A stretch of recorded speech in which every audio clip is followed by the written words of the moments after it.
Muchas gracias a la Fundación de Docencia e Investigación Psicofarmacológica, a Fundopsi, y en especial a la doctora Miriam Monsor a participar y tratar que resume en 50 minutos 43 años de psiquiatra y psicoanalista y mis primeros 10 años de medicina interna. Arbitrariamente yo tomé dos épocas del Journal of American Psychiatry porque en esa época, en el 65, realmente la psiquiatría biológica y las psicoterapias psicoanalíticas eran dos mundos, hoy se dice grieta, eran dos mundos antagónicos, donde era muy difícil llegar a un punto intermedio. Los psicoanalistas trataban de que con la psicoterapia se iba a solucionar todo y los biologistas decían que, bueno, el órgano que se llama cerebro había que descubrirle su organicidad.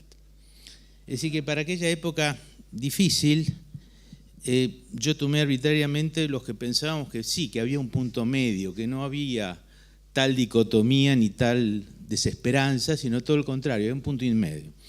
Así que tomé el journal del psiquiátrico, el American Journal of Psychiatry del 1965, y ahí vemos que el tema central era la docencia en psicofármacos. El otro tema central era psiquiatría y psicoterapia. Y el otro tema era todavía la discusión del electroshock. Ahora, si vamos al 2015, vemos ya que el DSM-5 está englobado por las cadenas de ADN, lo cual marca la nueva historia, que es la genética. ¿Y cuáles eran los paradigmas en este momento? Era buscar la biología molecular en los trastornos psiquiátricos, fundamentalmente en bipolar y esquizofrenia. Ya no se discutía el electroshock, sino que se discutían las neuroimágenes y la estimulación magnética. Y ya no había discusión que los psicofármacos eran efectivos, sino que lo que se discutía eran las nuevas indicaciones, como por ejemplo insuficiencia coronaria. Y finalmente, la terapia había demostrado ya utilidad en la neurosis y ahora se iba por la psicosis. Es decir, que yo voy a dar un pantallazo por esto con ejemplos del ejercicio profesional. ¿Qué quiere decir psicodinámica? Lo hice por decenios. Un primer decenio para ubicar las evidencias psicofarmacológicas, evaluación, laboratorio de marcadores neuroquímicos, estudios comparativos. Un segundo decenio marcado por la biología molecular y la genética. Un tercer decenio marcado por la imagenología cerebral. Y el futuro, que serían seguramente los fármacos antiglutamatérgicos, la neuroestimulación más moderna, otras psicoterapias y los software de reconocimiento facial. Todo esto en la línea de abajo, como hitos, la clozapina, que fue el antipsicótico atípico primero, o los CIRS en el 90 con la fluoxetina, o ya la paliperidona con los antipsicóticos de depósito. Entonces, ¿por qué psicodinámica? Para ser psicodinámica me remonto al primer libro del año 82, en que realmente desde el punto de vista de la formación, debo reconocer que está impregnado por mi formación clínica, donde por primera vez Lanar y Agrés, que fueron mis jefes, nos decían a los residentes que vayamos a los grupos Valiant, que en definitiva eran grupos para aliviarnos de la ansiedad de estar 24 horas en las salas de internación con los pacientes de clínica, que nos producía a todos mucha angustia, y simultáneamente los veía recetar tofranil, Miltown, para los que se acuerdan es el meporoamato, y Librium, que es el cloredazepóxido, ya en las salas en aquella época. Y de aquella época se remonta lo que después seguía aplicando, los tres pilares que aprendí, que es la asistencia, es decir, uno tiene que estar con el paciente y saber escucharlo, porque como nosotros no recibimos un análisis, sino recibimos un paciente que nos cuenta una historia, somos nosotros los evaluadores. Entonces esa asistencia es con experiencia. La investigación es necesaria, ya sea por leer lo que hacemos de los demás o leer lo que hacemos nosotros mismos, y la docencia, que yo decidí que era la mejor manera de hacer memoria de lo que yo leía, porque como lo tengo que exponer y tengo que exponerlo ante pares, tengo que acordarme de todas las cosas, fijarlo en mi disco rígido y ustedes después me van a, si hay tiempo, no sé si hay tiempo, de alguna manera preguntar cosas. Entonces, esa manera de docencia es la que aprendí.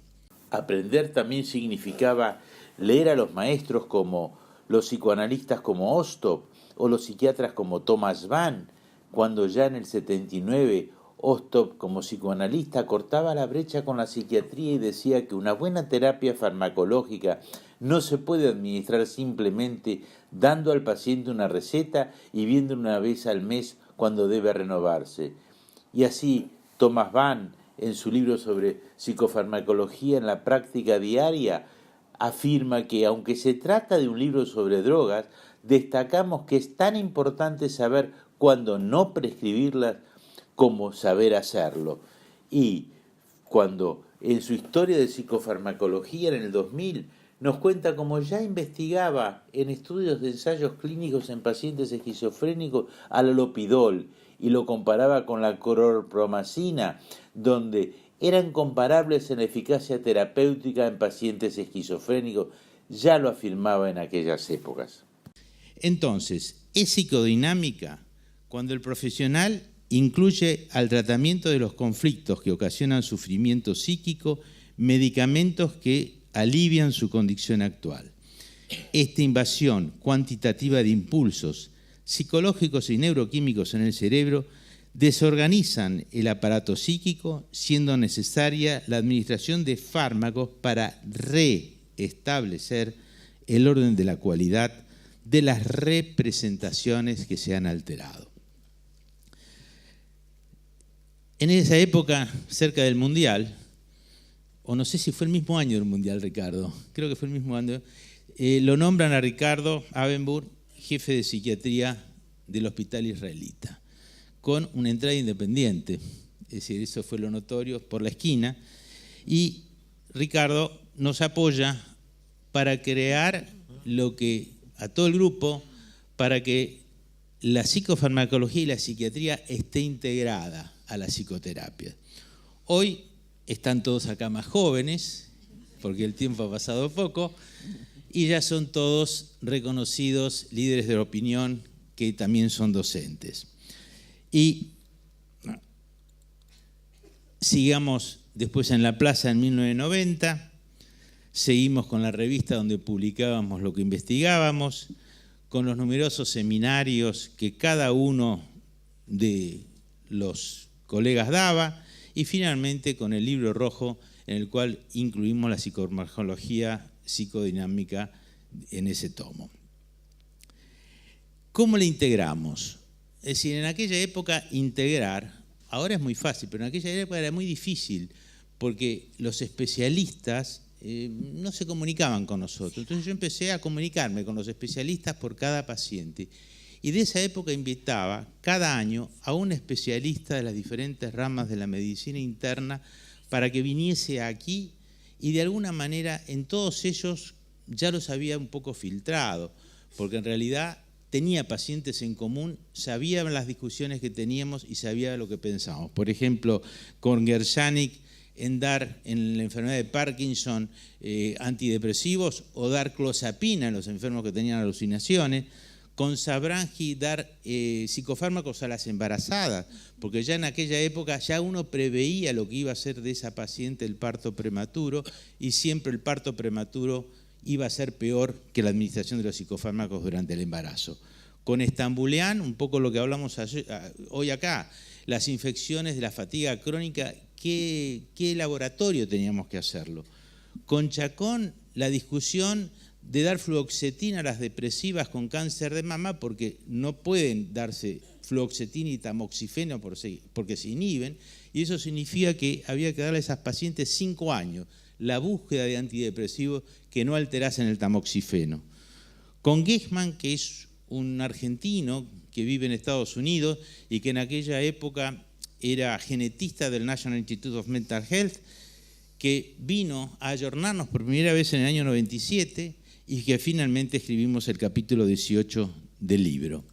Con Barsanti con las crisis de pánico, con Bertolazzi en cardiología y estrés, Con Echeverry en la educación médico continua, que es lo que seguimos haciendo hasta el día de hoy, un sábado a la tarde venir acá, es educación médica continua. Schindler y Korenblit, que eran los encargados de la parte de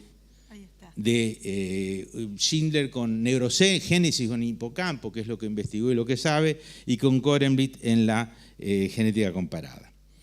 Hablando con Paulo Pengelman el otro día, se le ocurrió las catáfilas de cebolla, donde la psicofarmacología en realidad es como Freud estratificó los síntomas neuróticos, donde lo más antiguo no es lo más profundo, puede ser lo actual. Y así es, lo más profundo, que es clínica médica, psiquiatría fenomenológica y psicoanálisis para mí, en realidad es lo que hago todos los días cuando veo un paciente, es lo más superficial entre comillas, es lo más actual, por no decir superficial. A eso hay que agregarle las psicoterapias cognitivas, la investigación de nuevos fármacos, la docencia, las neurociencias y la genética y la imagenología. Entonces, vamos a empezar por el primer decenio. En el primer decenio, las escalas de evaluación eran muy importantes. ¿Por qué? Porque en realidad, como nosotros no tenemos un análisis de glucemia para ponderar el hipoglucemiante que le dimos al paciente, en realidad lo ponderamos con nuestra valoración subjetiva que hacemos del paciente en el momento de la entrevista, comparada con cuándo. Con el día anterior, con la semana anterior, con el mes anterior, como ya me toca a mí muchas veces con 15 años atrás. Entonces, esa ponderación, cuando se transforma en un número, decimos que es una escala. Y en el 75, entonces, como no había escalas en español, hice el primer artículo para que de alguna manera todos pudiésemos tener una ruta en común. Y esa fue la actualización en la evaluación de psicofármacos. La del 76 estuvo ya bastante influenciada por los marcadores neuroquímicos que en ese momento creíamos que eran bastante buenos y hoy todavía sostengo que algunos sí, y investigamos el nomifensin con la decimipramina y en relación a la excreción de feniletilamina. Y en el 77 ya las benzodiazepinas marcaban rumbo y entonces pudimos demostrar que en pacientes ansiosos con características gastrointestinales psicosomáticas también eran efectivos.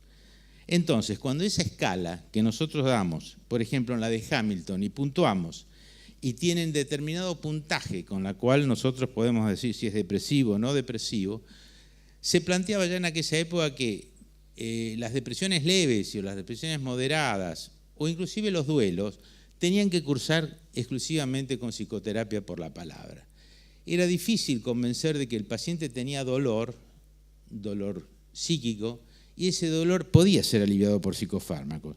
Entonces hicimos un estudio multicéntrico cuando salió la sertralina, donde pudimos comprobar que en la depresión leve y moderada, en más de 100 pacientes, el alivio era sintomático en pocas semanas. ¿Qué marcadores neuroquímicos influenciaron en esa época mi vida? Dos, las catecolaminas y los indólicos. De la fenilalanina, que es el aminoácido que ingerimos, se deriva la serie noradrenérgica. Y de lo que comemos, el triptófano nos da serotonina. Antes que me olvide, se me pasó por alto. Esta presentación, para que no tomen mucho, hacerla más ligera y que no tomen muchos apuntes y que no sacan muchas fotos para que no se cansen, yo la bajé a mi página www.juliomoisesovic.com.ar, con lo cual, como la presentación está en PDF, pueden bajarla en cualquier momento gratuitamente, igual que los libros que hago referencia y las presentaciones anteriores que hago referencia acá, porque hace un par de años cedí los copyright míos de todos mis libros a Wikipedia para que estén en forma gratuita en la red. Entonces, retomando esto, si nosotros podemos tener marcadores y hacemos en aquella época cromatografía líquido-gaseosa de alta performance, como lo hicimos, podíamos tener derivados de la noradrenalina, como es el MOPE, que creíamos que era totalmente de origen central. Después comprobamos que no, el 50 al 70% es de origen cerebral y el 30 al 50% de origen periférico, lo cual es un dato útil, pero no totalmente útil porque no se desprende del cerebral. En cambio, si se bloqueaba la MAO y aparecían las dadores de metilos, como es la metiltransferasa, teníamos la dimetiltriptamina y la bufotenina. Ahora les doy un ejemplo práctico. Esta es mi base de datos de mi consultorio. Están borrados los... Si ven algún paciente que no pude borrar, hagan caso omiso. Pero esta es la base de datos. Cuando yo toco pacientes, me va a aparecer que en total, en mi era computada, tengo 5.431. ¿Ok? Entonces, lo tengo dividido por datos particulares, antecedentes clínicos, fundamentalmente evolución, porque voy sumando la evolución de cada paciente, más los archivos donde mi secretaria escanea los datos de valor y quedan archivados en PDF. Entonces, si yo ahora pongo MOPEC para saber cuántos MOPEC tengo en mi lista y voy al filtro de la base de Access, que está acá, me va a saltar 369 pacientes. Es decir, que yo determiné 369 MOPEC en lo que va de estos 5.000. ¿Qué importancia tiene eso? Tomo un paciente al azar. La importancia cuando pongo esto es que la FEA era normal, el MOPEP tenía 1, el cortisol plasmático, que enseguida vamos a hablar, era normal y la prolactina normal. ¿Qué tipo de paciente era? ¿Por qué me interconsultaba en el año 89? Me consultaba porque comenzó su depresión en el 72, en el 76 tuvo una internación con TEC, descompensación por ACV con afasia, durante 2 meses estuvo deprimida en la cama, desde hace 7 meses abulia, astenia, medicada con Demolox y anafranil. En la actualidad le dan Moduretic y Folcodal, hoy yo Folcodal ya no daría porque es una sirinicina que produce efectos extrapiramidales, y le cambio la medicación. ¿Qué le cambio? Decimipramina, Novidormes, Sopiclona, y estoy influenciado, le doy triptófano, porque al darle mayor, en mi fantasía, darle mayor triptófano iba a tener mejor aporte y iba a tener más serotonina. Esas eran las influencias, es decir, que en el año 89 tenía esa influencia y la ejercía. ¿Cuál es la verdad?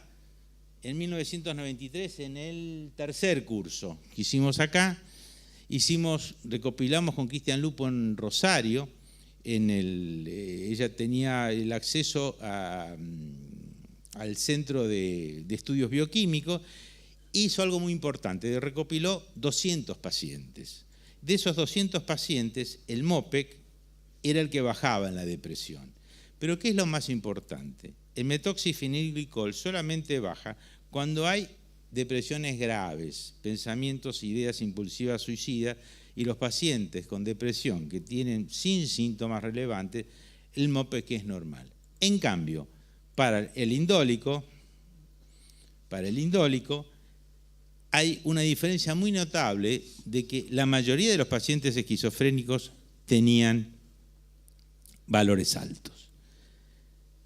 Ahora vienen las eficacias a largo plazo, una común les digo. ¿Qué eficacias a largo plazo contamos hoy? Y en aquella época salió el Librium. Y el Librium, lo más importante que fue para nosotros fue que no teníamos más comas barbitúricos. Los que no pasaron esa era no saben que cuando nosotros damos un sedante y damos fenobarbital luminal temblábamos porque el paciente podía tomar mucho y entraba en precoma, un coma barbitúrico muy fácil. Entonces, no solamente que las benzodiazepinas hicieron la revolución de la tranquilización, la relajación muscular, etcétera, etcétera, sino que nos permitió estar libremente medicando. ¿Y a quién se lo debemos? Se lo debemos a Sternbach. Sternbach es un emigrado polaco antes de la Segunda Guerra Mundial a Estados Unidos que sintetizó todos, en especial el clonazepam. Y junto con Hester hicieron el alprazolam. Y esas dos que imperan hoy en el mundo son benzodiazepinas, entre comillas, de alta potencia, porque tienen potentes acciones ansiolíticas y antipánico, con escasas acciones sedantes e hipnóferas y no tóxicas. ¿Y cómo evolucionó eso?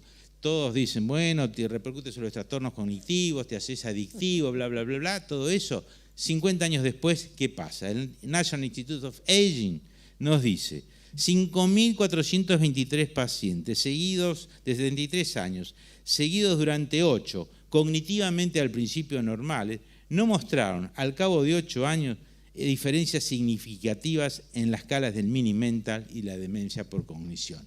Es decir que tenemos una droga aprobada y en ese sentido así va evolucionando. Vayamos ahora a los ejes.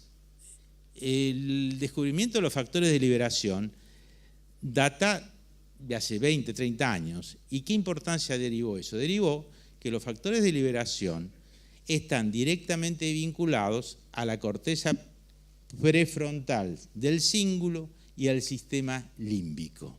Entonces, con eso entramos en categoría endocrinológica, porque entonces los factores de liberación van a depender de noradrenalina, adrenalina, serotonina, dopamina, de neurotransmisores, y esos neurotransmisores van a actuar sobre el factor de liberación. El que más nos interesa a nosotros es el hipotálamo hipófiso adrenal, van a ser el factor de liberación de la CTH, va a liberar la CTH y la CTH va a ir a la suprarrenal. En tanto que hay un factor que es dopamina, que inhibe en forma permanente a la prolactina. Y esto lo tenemos que tener muy en cuenta, porque ese factor, es decir, no es que haya un factor liberador, sino que directamente la dopamina es un factor tónico de inhibición, lo cual significa que cualquier medicamento, como un antipsicótico, que bloquea la dopamina, va a subir a la prolactina. ¿Qué fue lo que quedó de esto? Quedó la prueba de inhibición a la dexametasona. Si uno a las 8 de la mañana le da 2 al cortisol, a las 10 de la noche le da 1 miligramo de dexametasona, y a las 4 de la tarde del día siguiente le vuelve a dosar el cortisol, teóricamente el bloqueo de la dexametasona tendría que hacer por feedback negativo, impedir la secreción de CRH y ACTH. Sucede en los depresivos, se torna positiva o normal, porque el cortisol no se inhibe. Entonces, al día siguiente vamos a tener más de 5 microgramos, lo cual significa que es una prueba positiva. En todos, no en todos, pero en el 50% de depresivos y de bipolares, la prueba es positiva. Eso nos llevó a investigar el eje. Teníamos fantasía de que íbamos a hacer algo, hicimos, en aquella época determinamos la hormona de crecimiento en las mujeres, en los pulsos nocturnos, 10 mujeres depresivas contra 4 normales, y lógicamente lo que detectamos fue una disminución de la hormona de crecimiento, lógicamente en las enfermas depresivas, lógicamente sin tener pulsos nocturnos. Quiere decir que la hormona de crecimiento en los depresivos no tiene pulso, que es igual lo que le pasa al corticoide, no hay pulso, entonces al día siguiente el pulso está diferido y obtenemos el estrés permanente. Vayamos ahora a los estudios poblacionales. Estábamos orgullosos de que teníamos estadística, orgullosísimos. Podíamos ser igual que cualquier otra especialidad.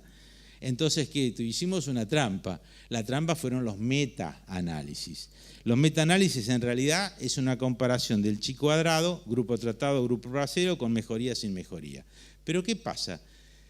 Para la Food and Drug Administration solamente es válido el psicofármaco, todos los medicamentos, que muestran su eficiencia ante placebo.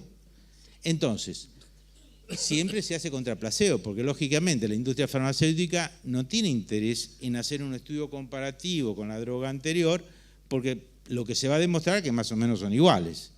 Entonces, nosotros hicimos el famoso NNT, que es el número necesario de pacientes para que si uno se obtiene para la mejoría observada. Y eso se convirtió en evidencia A. La evidencia A, entonces, son un montón de estudios, fluoxetina contra placebo, paroxetina contra placebo, que en este caso están los duales contra placebo versus los SIRS. En este estudio, por ejemplo, por eso les decía que era trampa, porque son muchos grupos que se suman en forma similar, pero no son 17.000 contra 17.000. Son grupos que se llaman, no un análisis directo, sino un metaanálisis. Y en esa época, entonces, 94 fue la venlafaxina y 91 fue la fluoxetina, se demuestra en que la evidencia A tiene NT15. ¿NT15 qué quiere decir? Quiere decir que para demostrar que los duales son superiores a los SIRS, yo, en mi consultorio, debo tratar 15 pacientes para que uno sea verídico lo que digo y ese uno sea lo que yo aplico. Es decir, que efectivamente no es por casualidad que de los 15 es uno mejore, sino que es estadísticamente demostrable. Entonces, los CNT se convierten en una cosa buena, pero no del todo eficiente. En 2014, un grupo de colegas hicimos en el Colegio Argentino de Psicofarmacología y Neurociencia el estudio durante 3 años, ¿no? 3 años, de 200 trabajos que nos fuimos distribuyendo en categorías A, B, C, etcétera.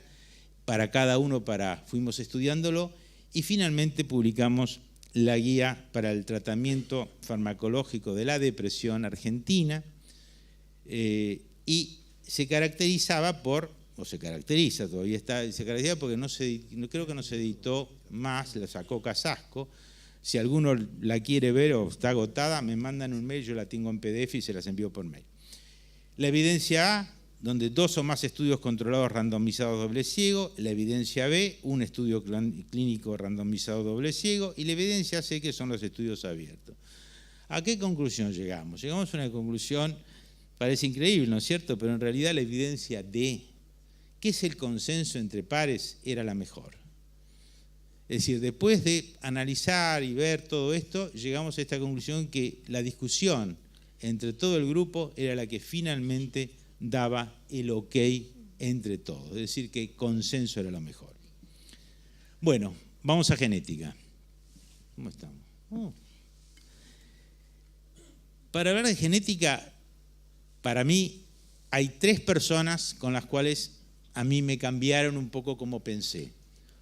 Una es Freud, que en su viaje, mejor dicho, en su huida del régimen nazi, que por un plebiscito democráticamente, un año antes de la guerra, se adhiere al régimen nazi de Hitler, Freud consigue salir gracias a Marie Bonaparte y escribe su libro Esquema o Compendio del Psicoanálisis, que en realidad dice técnica psicoanalítica, es el origen en alemán.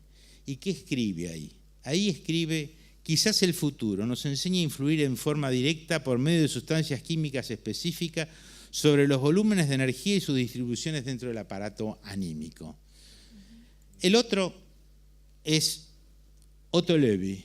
Otto Loewi estaba a 200 kilómetros, era profesor de farmacología en la misma época que Freud, de la Universidad de Graz, y descubre con un sencillo experimento, que es la estimulación vagal, a un preparado de corazón, la acetilcolina. Entonces, determina que la estimulación eléctrica se transforma en química.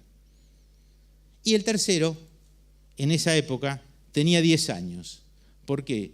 Porque la familia Kandel, para poder salir de Viena, según Google Maps, la familia Kandel vivía a 15 cuadras de lo que hoy es el Museo Freud en Viena. Consigue que le expropien su juguetería y con ese dinero pagan el permiso de salida, igual que Otto Loewi, que le exigen que le devuelva el premio Nobel. Él lo había dejado en coronas suecas en Estocolmo, entonces el régimen dice: si las volvés a depositar en Viena, por supuesto para el partido nazi, te doy el permiso de salida. Y así fue. Así fue que Freud, Loewi y Kandel, 57 años después, descubre la memoria genética. Es decir, se cumple lo de Freud, se cumple que existe un neurotransmisor y se cumple ahora que tenemos memoria genética. Lo hace en una forma bastante sencilla, ahora les digo. Es decir, ustedes saben que el neurotransmisor atraviesa la membrana citoplasmática, pasa por la unidad catalítica. No le dábamos mucha bolilla que el neurotransmisor se detenía en terceros mensajeros del núcleo de la célula y le informaba al ADN qué ARN tenía que fabricar. Y ese ARN producía una proteína y esa proteína nos dice qué conducta tenemos que hacer.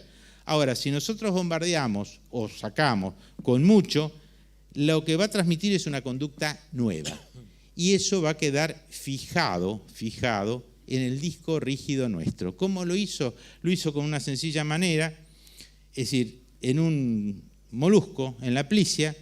Él lo que hizo fue estimular y directamente condicionó al molusco, no vamos a entrar en detalle, pero lo importante es esto, que si estimulaba el control, estimulaba menos, tenía habituado, pero cuando estimulaba rápido y con gran intensidad, lo que hacía el molusco era contraerse antes que venga el impulso fuerte. Es decir, que el impulso débil ya automáticamente aumentaba la sinapsis y hacía que la branquia se contraiga sin pasar por la neurona sensitiva. Con lo cual él demuestra, bastante largo esto, pero el inositol y el CREP fue lo que determinó que en el año 2000 le diesen el premio Nobel. Y el premio Nobel es un libro que les recomiendo, el de Eric Kandel. La portada es la juguetería donde él está sentado acá, y esa juguetería fue expropiada, gracias a eso sobrevivió. ¿Y qué es lo que dice Kandel? Así como Freud decía los psicofármacos, Kandel, ¿qué dice? Una nueva síntesis para ver la mente, converger con la psicología, la neurociencia, la biología molecular y la mecanología. Kandel fue psicoanalista, primero fue a Harvard, después fue a Columbia, fue psicoanalista, vive hoy, maravilloso, el que puede escuchar alguna conferencia de él, y es el que determinó el vuelco de la memoria genética. ¿Y eso permitió qué? Permitió la epigenética. La epigenética donde roedores que no recibieron lamidos y acicalamientos al nacer, cuando son madres, repiten las conductas aprendidas de recién nacidas. Es decir, no cuidan a sus crías y sus hijas desarrollan alteraciones genéticas. ¿Cómo puede ser eso? Y puede ser porque está comprobado ahora.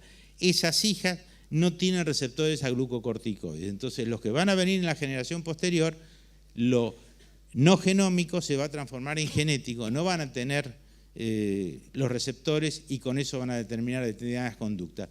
A partir de este momento, hagan todas las elucubraciones con nivel social que quieren, van a tener la respuesta desde muy, muy chiquito. ¿Por qué? Porque los chicos, Caspi, es el famoso estudio que hizo, lo hizo clínicamente. Siguió durante 21 años a 1000 chicos a los cuales le dosó el transportador de serotonina y les hizo escalas de depresión y maltrato. Cuando tenía un alelo normal y tenía escalas, severo maltrato para la escala de Caspi es abuso y hostigamiento físico. No había grandes diferencias en desarrollar depresión, 26 años después, entre los que no tenían maltrato y los que tenían severo maltrato. Pero los que tenían un alelo mixto, ya la depresión llegaba al 50%, y los que tenían alelo monocigótico llegaba al 70%. Entonces, hoy no tenemos ninguna duda, los psicofármacos no es simplemente neurotransmisión, los psicofármacos es inhibición y estimulación de la neurotransmisión, aumenta el factor BDNF neurotrófico, influye directamente sobre el transportador de serotonina, actúa sobre el metabolismo, no sobre la eficacia, sino sobre el metabolismo de los citocromos 450, inhibe los receptores que están del otro lado de la sinapsis de dopamina y a su vez produce neurogénesis en el hipocampo. Vayamos al archivo. ¿Cómo me influyó esto? Ya estamos más cerca, ya vamos llegando. ¿Cómo me influyó? Me influyó porque, por supuesto, pedí en determinados pacientes el BDNF. En este paciente, ejemplo, la variante es normal. Pero ¿qué me pasa cuando le pido el HTPL?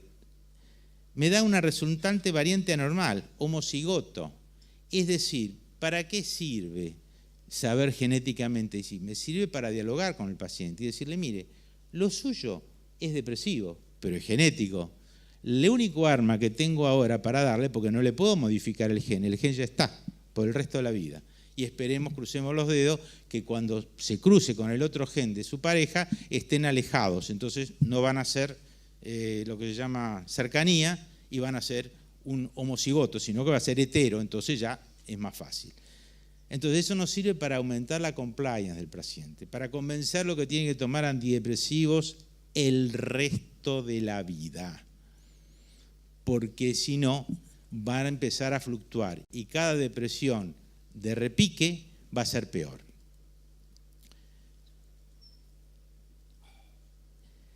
Esta es otra paciente, por ejemplo. ¿Cómo me influyó? Y me influyó.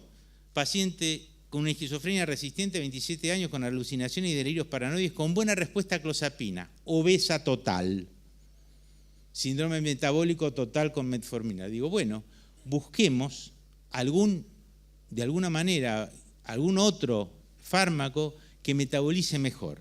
Entonces se le pide el citocromo genético. ¿Qué me da? Por supuesto me da lo que yo esperaba, mayor riesgo de síndrome metabólico, tiene alterado el gen que metaboliza a la clozapina. Entonces me aparece esto como un antibiograma. ¿Y qué es lo que aparece? Aparece que lamentablemente es con aumento de metabolización para la clozapina, ya sabía, para olanzapina, para paliperidona, para sucropetrixón, para aloperidol, para risperidona. El que me queda es la quetiapina. Pregunta ahora. Ahora la estoy atendiendo. Pregunta, la quetiapina, que es la prima hermana de la clozapina, ¿en eficacia será igual que la clozapina? A lo mejor no engorda, pero va a ser eficaz, porque no estoy midiendo eficacia, estoy midiendo metabolización. Y ahora viene la interdisciplina. En la interdisciplina, para mí no es una teoría, para mí es un acto profesional de praxis médica en la consulta, en la cual yo voy sumando las catáfilas de cebolla originales. Y así nos ayudó Horacio Yegoyen, que fue mi supervisor psicoanalítico didáctico, Gregorio Klimovsky en epistemología, Maldaski como psicoterapeuta y filósofo, Bucaí hizo la presentación en Abdeva, y mi hermana Mirta, con el cual a través de 6 pacientes prácticos, de que intercambiamos la psicoterapia y la psicofarmacología en esos pacientes, hicimos una correlación de lo que es la interdisciplina y hicimos una equivalencia entre Freud y el DSM-4. Vayamos ahora al siguiente. SPECT, tomografía por fotón único, mide circulación cerebral administrando un radiofármaco. PET, mide metabolismo neuronal porque genera positrones cuando le administro el radiofármaco, y de esa manera puedo saber qué neuronas están consumiendo más, entre comillas, positrón. El positrón es algo que se combina con el electrón y eso da la imagen. El PET, que se combina con una tomografía computada para ver dónde está más cerca. La resonancia magnética, que conocen todos, que mide, entre comillas, el agua, sustancia blanca, sustancia gris. Agregamos la espectroscópica, que si nosotros estimulamos con un lapicito en lugar de la resonancia, 1 centímetro cúbico, lo estimulamos en forma magnética, la radiofrecuencia de la glutamina aspartato, de la colina o determinados neurotransmisores nos va a generar una línea.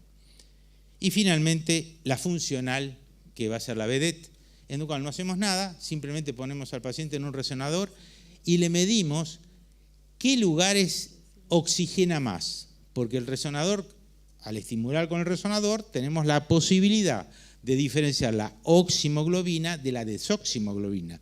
Aquellos lugares donde están más oxigenados, lógicamente más metabolismo. Y finalmente, por la tensión de difusión, que mira los tractos de fibras, de haces, a dónde van, y eso permite entonces conocer la sustancia blanca y saber qué irradiaciones tiene. En el 94, entonces, empezamos con las primeras cercanías de la emisión por fotones del SPECT. La conocí a Roxana Galena, que trajo el primer PET de la Argentina a Mendoza, aunque le resulte rara, fue en Mendoza, y así con Silvia Ventolina, que tenía a los veteranos de la Guerra de las Malvinas, los mandamos a Mendoza y estudiamos correlaciones de los trastornos neurocognitivos y de tomografía por emisión de positrones PET en 21 veteranos de la Guerra de Malvinas del 82. ¿Y qué comprobamos? Comprobamos lo esperable. En el estrés postraumático hay hipoflujos frontoorbitarios, lo cual no es casualidad para depresión, y también no solamente en Argentina, sino para la invitación al suicidio de estos pacientes. Bueno, ejemplo, ¿Para qué sirve esto? Sirve para este empresario de 61 años con hipercolesterolemia, depresión resistente y rumiaciones suicidas que me dice: te escribo estas líneas para anunciarte que lamentablemente a partir del 8 de febrero de 2002 nuestra empresa ha entrado en concurso de acreedores. Esto ha sido una decisión difícil y dolorosa. He involucrado en esta empresa una gran parte de mi vida. Ese es el paciente que les hablé que genéticamente está. Es decir, que tengo que tener mucho cuidado. Es un paciente que me está diciendo que posiblemente se quiera suicidar. Por suerte no sucede. Y pasaron 12 años y me dice: tengo trastornos cognitivos. Y el trastorno cognitivo que me da, hipoflujo temporal anterobasal y frontal orbitario. Lo cual quiere decir, ya sabemos que los depresivos tienen mayor tendencia a ser trastornos neurocognitivos y a su vez está discutiéndose si el Alzheimer. Complementando el espectro en este paciente, se hizo una resonancia magnética nuclear espectroscópica donde se aprecian imágenes focales hiperintensas, lo cual nos habla de trastornos de la microcirculación periventricular en sustancia blanca, conocida como leucoariosis, en tanto que la espectroscópica de los metabolitos acetilaspartato, glutamina, creatina no revelan alteraciones en los mismos. ¿Qué nos depara el próximo diseño? En primer lugar, los fármacos antiglutamatérgicos y posiblemente los monoclonales, las neuroestimulaciones cerebrales, las nuevas psicoterapias y los nuevos soft de reconocimiento facial. Las fórmulas galénicas, las clásicas, son la de liberación sostenida y controlada, que eran microencapsulados que se conocen como XR o Extended Release o algún otro, y las nuevas formas que son las nanotecnológicas, es decir, compuestos farmacéuticos reformulados como nanopartícula que debido a su área superficial muy grande aumenta su biodisponibilidad. ¿Y qué antidepresivos son los que actualmente manejamos? Los que actualmente manejamos somos fundamentalmente los IRS que aparecieron en el 87 y los duales que aparecieron en el 1994, que son actualmente los de primera línea, en tanto que los tricíclicos y cuatrocíclicos que aparecieron en el año 60 prácticamente se están dejando de usar. Queda aún los estimulantes de la noradrenalina y dopamina, es decir, los inhibidores de la recaptación, como el bupropión, que es útil por sus escasos efectos sexuales. Y lo más importante fue esto: el STAR-D, que es el estudio de Estados Unidos de 4.000 pacientes, cuando se le preguntó, después que fracasaron el citalopram en 50% de los fracasos que se hizo, le preguntaban a los pacientes: ¿qué prefiere?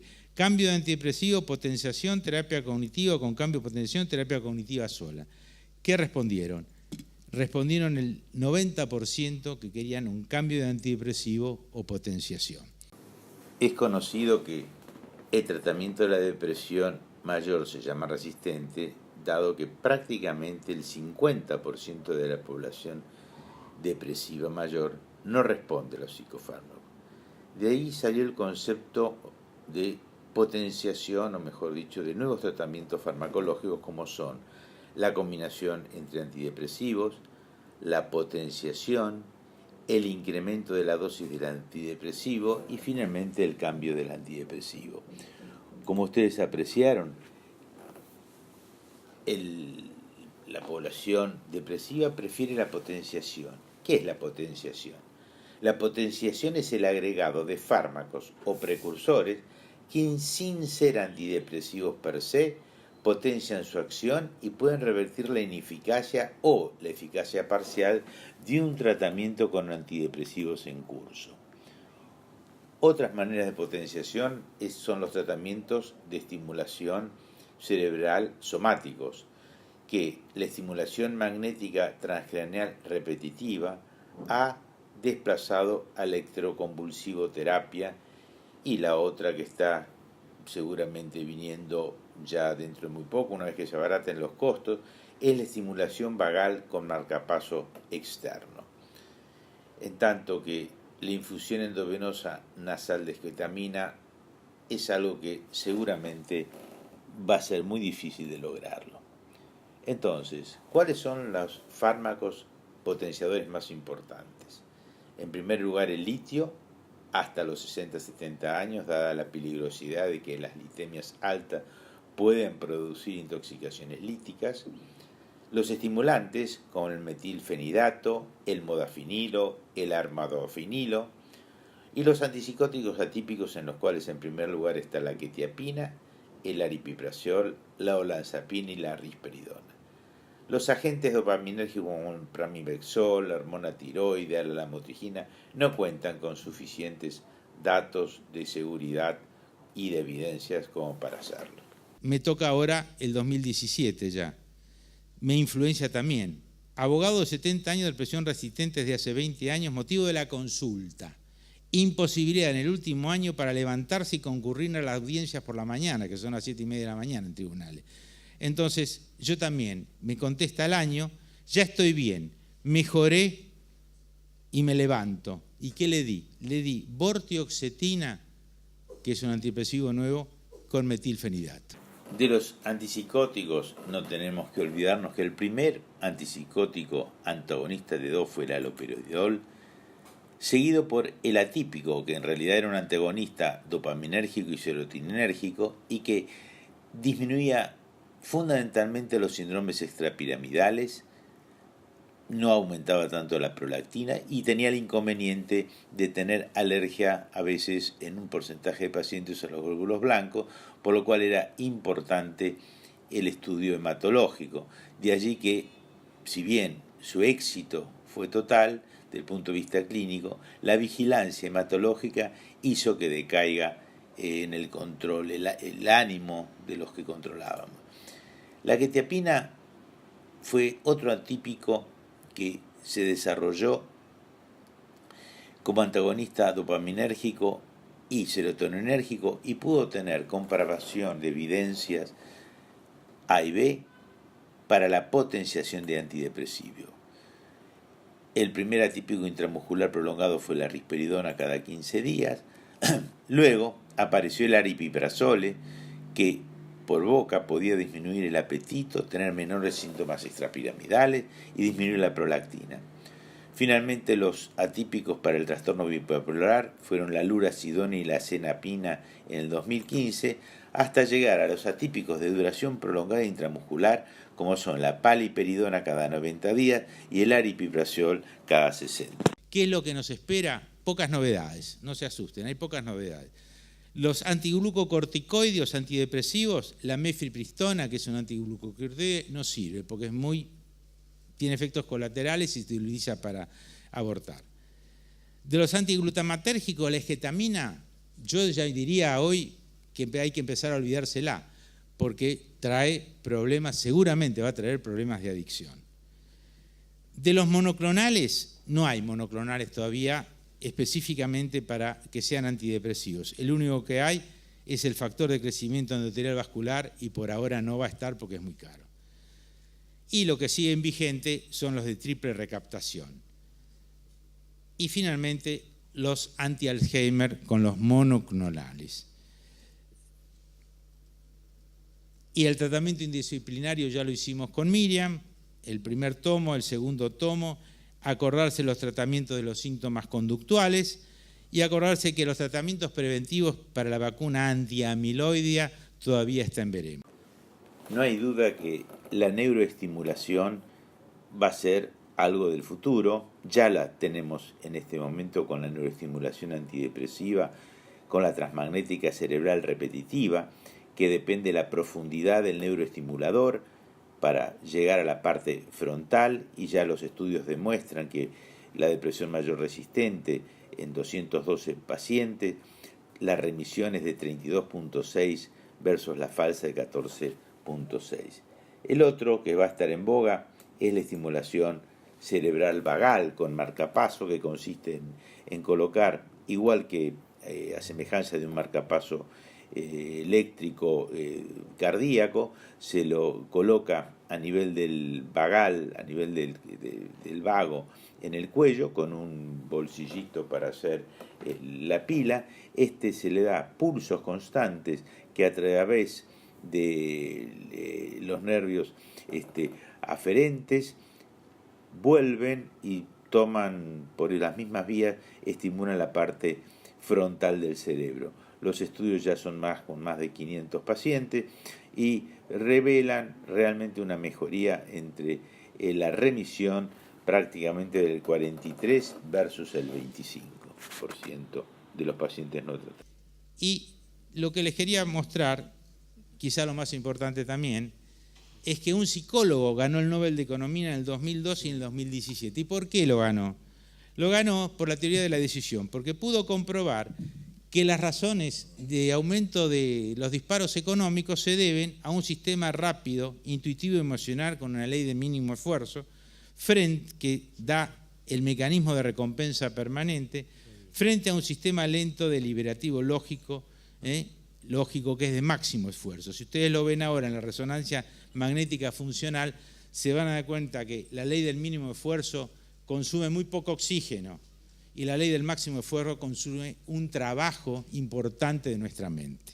Voy a dar las conclusiones, acordándose solamente de dos peligros, el médico y uno social. El médico, acordarse de que en Estados Unidos se está cuidando mucho de las dosis y dice que exceso de muertes en esquizofrenia, depresión por enfermedades cardiovasculares y respiratorias. Y en realidad los pacientes comunes ya tienen síndrome metabólica, pero los esquizofrénicos tienen mucho más. Por eso debemos cuidar a los pacientes con todas las prevenciones y tratamientos que correspondan para el síndrome metabólico. Y otro, que es psicoterapia sin terapeuta. Ya empezaron con la terapia cognitiva conductual asistida por computadora, donde implicó menos visitas y bajando los costos. Son dos peligros que tenemos que tener en cuenta. Conclusiones. Las evidencias médicas publicadas deberán ser trasladadas al paciente del mundo real. Las guías de tratamiento y los estudios complementarios ayudan a orientar y a educar a nosotros y a nuestros pacientes sobre los peligros de no medicar y de sobremedicar, para pautar y decidir el tratamiento caso por caso. El buen uso de los estudios complementarios en psicofarmacología es para mejorar la adherencia, es decir, para que no nos quedemos sin pacientes, para mejorar la adherencia. Entonces tenemos que ser cuidadosos con lo que pedimos, de orientación diagnóstico-químico, como prueba de eliminación de la metasona, o la proteína C reactiva, que ahora la empecé a pedir de acuerdo a las teorías inflamatorias. Los de orientación diagnóstica en imagenología es importante saber si ese paciente depresivo tiene un SPECT, porque va a ser candidato a que me cuide, que no le pase nada. Y los de orientación diagnóstica genética, ya vieron que uno puede pedir transportador de serotonina, factor neurotrófico y estudio de citocromos. No pude hacerlo 1 minuto por cada año porque me obligaste a hacerlo en 45 segundos por año, lo cual igual te doy muchas gracias.